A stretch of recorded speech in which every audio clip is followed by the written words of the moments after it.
Hello and welcome to my channel. My name is Olivia, also known as Tripson. So the weather is really bad and I actually wanted to record outside, but it's raining so much, so I have to stay inside. So it's still a little bit early, and you know, spring is just like this. Sometimes it's warm, sometimes it's rainy and really cold. I'm a little bit dressed up today because I was taking pictures and recording some stuff for my Instagram. If you want to follow me there, please do. I'm also on TikTok. Today we are doing some very exciting things. It's my first knitting podcast and I really wanted it to be perfect because everyone watches knitting podcasts, and I really want mine to be good as well. I have some really exciting news in the end of this video. Not only one, but two exciting news. So let's get started. But the main topic for today is what I knitted in 2026 so far. So I will share everything, talk a little bit about every piece. So let's start off with the honey tea. This was my first project of the year that I finished. It's by Woolbirdknits, also known as Helene Branson. It is a cable knit tee knitted on 3mm needles. I knitted this in a beautiful red color from Hobby, I think. Or was it Rito? Friends? I'm very pleased with this knit. It has a really nice relaxed fit, and the yarn is not itchy at all, which is really important to me.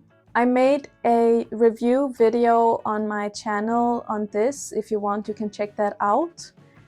Here I also go into detail about some of her other patterns that are kind of similar to this, and she has a lot of really beautiful tops and tees, just like this one.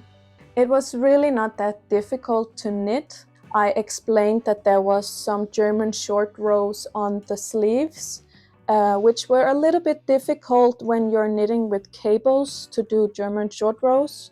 But other than that, it was not that difficult at all. I think it's a great choice if you want to try cable knitting and you have maybe not done that before. But it was such a easy, really mesmerizing knit to see the color and the cables form on this tee. It was such a wonderful knit.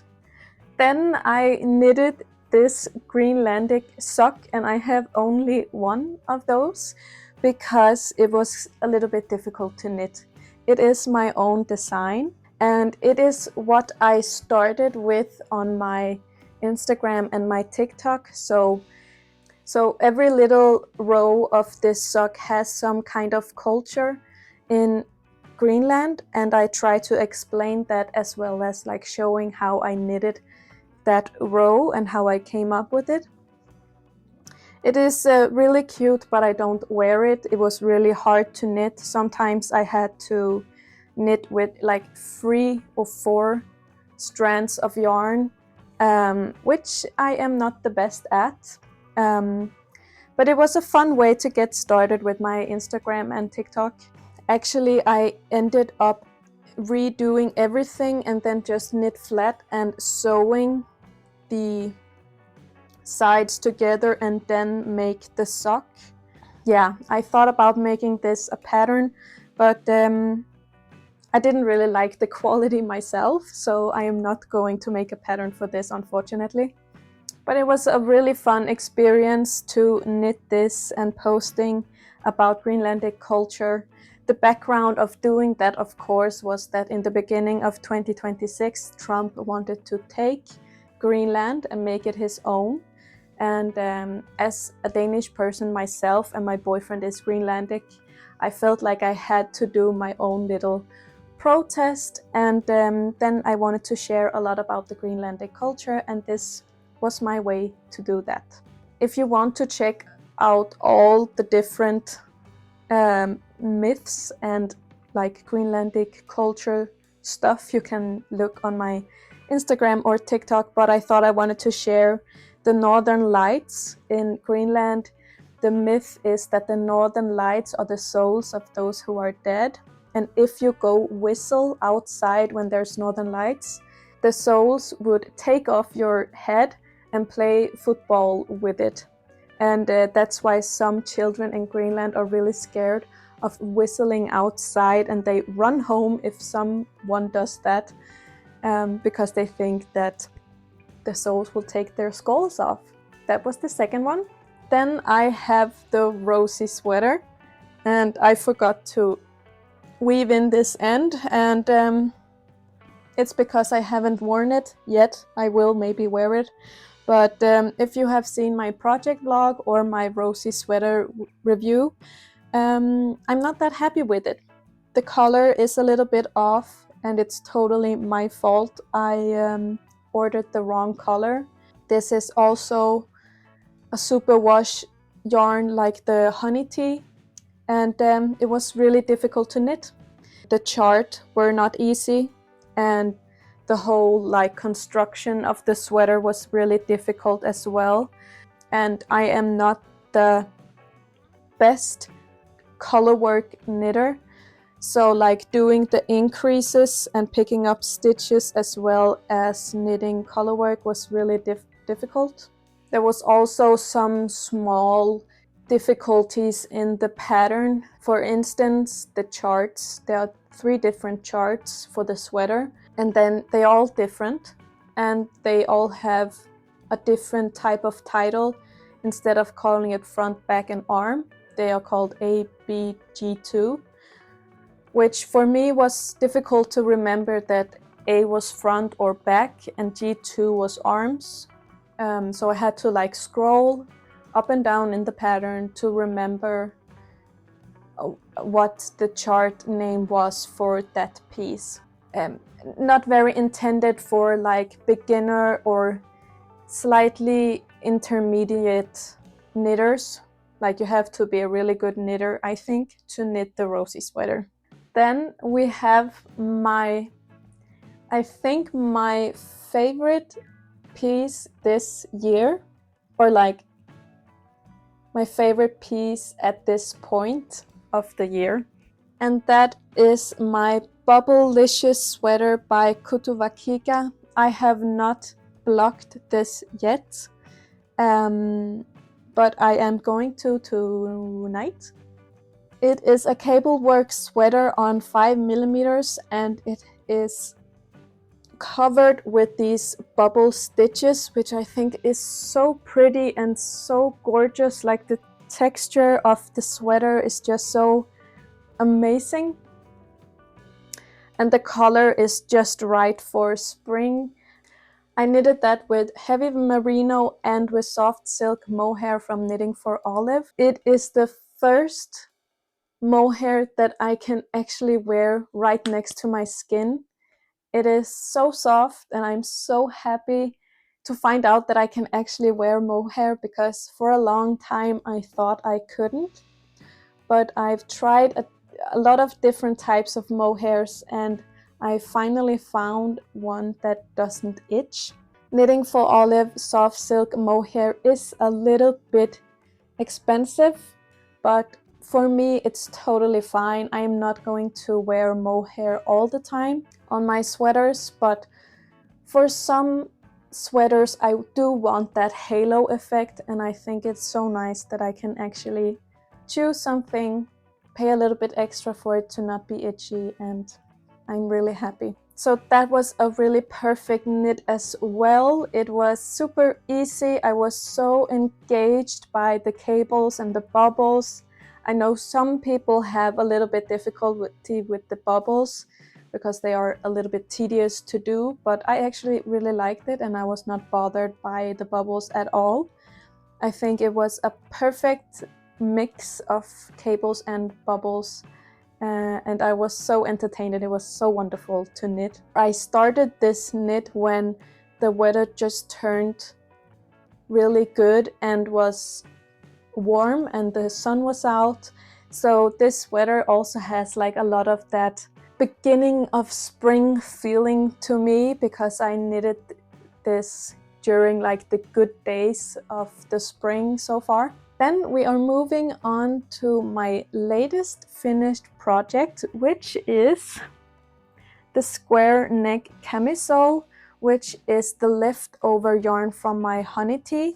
This is a ribbed tank top with double knitted edges and is such a pretty knit, and it fits so snug like to your body, so you get like this very pretty tight fitted knit, but it's not tight, it's still loose. It has a really good like stretch to it with the ribs. It is a 3x3 ribbing, and actually I wanted this to be a little bit longer. I ran out of yarn, and so I had to just bind off. So it's a little bit short on me, but I still really do like it. And most of my skirts and pants and all that are quite high-waisted, so it's not really a problem for me. It is knitted on 3mm needles, actually 2.75mm because I'm a loose knitter. So I knitted this a little bit tighter, or not tighter, I'm medium gauge, but I knitted with smaller needles. This one has been on my Ravelry favorites list like since the day I learned how to knit. I really wanted to do this project, and now I finally got to do it. I had a little bit trouble finding a tutorial on how to do the double edge knitting, so I actually made my own tutorial on my channel as well. If you want or are interested in learning how to do double edge ribbing, which create these really beautiful seams, you can check out my tutorial. I have one whip right now, or I have a lot actually, I'm lying a little bit here, but I have like a main whip that I'm knitting on regularly, and then I have whips that I don't really touch anymore. You know what I mean. This is my Chrysler top from Knitting for Olive, which I have in the book that I have from Knitting for Olive. It doesn't really look like much right now, but it is a half twisted rib, and it's going to be a tank top or like a top. The half twisted rib makes the sweater a little bit see-through, but that would be a perfect like summer top for really warm days. And I guess it would be big, so it's a little bit more flowy, and with the see-through knitting it would be a very lightweight top. The details on the bust I really like. It's the increases and is like formed so that you get like a really nice shape on the upper part of the top, which I'm really excited about. This one is also knitted with their own yarn, the merino yarn from Knitting for Olive, and I'm knitting this on 3mm needles. So the big news for me is that I am a test knitter for Cupids Knit on her Petal Blouse, and I'm really excited to be test knitting for someone and like try out how test knitting works. It's my first time, and I'm so excited for her project. It is this beautiful blouse with puff arms and like a little, what's it called, ruffles. It's like, it has a little bit like a light ruffle on the sleeves and the bottom part. Yeah, so I'm really excited for her blouse, and I'm so excited to try test knitting for the first time. I am going to knit, I have a swatch. I'm going to knit it in a white. It is Knitting for Olive merino and soft silk mohair to create that halo effect. So I know I can wear this next to my skin, which is perfect. This also has a little bit smaller gauge, so I am knitting this on 2.75mm to meet gauge. 27 stitches on 10 centimeters. So it is a lot of stitches to be knitting, but the project itself is not that big. It's not like a sweater or anything. The next exciting news is that I am knitting my own sweater, and I have made a few swatches here. This is not the colors that I'm going for, but I am going for stripes. It's going to be a cable knit. So actually I should have knitted this in like a cable pattern and measured, but I guess I'm just going for trial and error kind of thing because I already started. So it's going to be a cable knit with a polo collar, and then I'm doing like a little bit bigger ribbing and a slit down on the ribbing in the bottom of the sweater. And then there's going to be a few stripes along the arms and the body, but not on the upper part. So I'm really excited. I think I'm going to call it So Long Sweater or So Long Polo Sweater, because like I want it to be a little bit longer on the body and a little bit longer sleeves, and have it to be like a classy but relaxed knit, but with the polo and with the stripes it would have this more classic vibes. I'm a little bit nervous to knit something myself without a pattern and actually being the one writing the pattern, so it takes a lot of courage and time to like do everything right, writing down. So I'm really excited to show you that when we get a little bit further. Right now I don't have a timeline or anything. I'm taking my time and I'm just enjoying it. I am so happy that you watched this first episode of my little knitting podcast, and I will try to do this type of video every now and then, not too often. I do want to have projects to show, and that can take a lot of time. But thank you so much for watching, and I'll see you in the next one. Bye!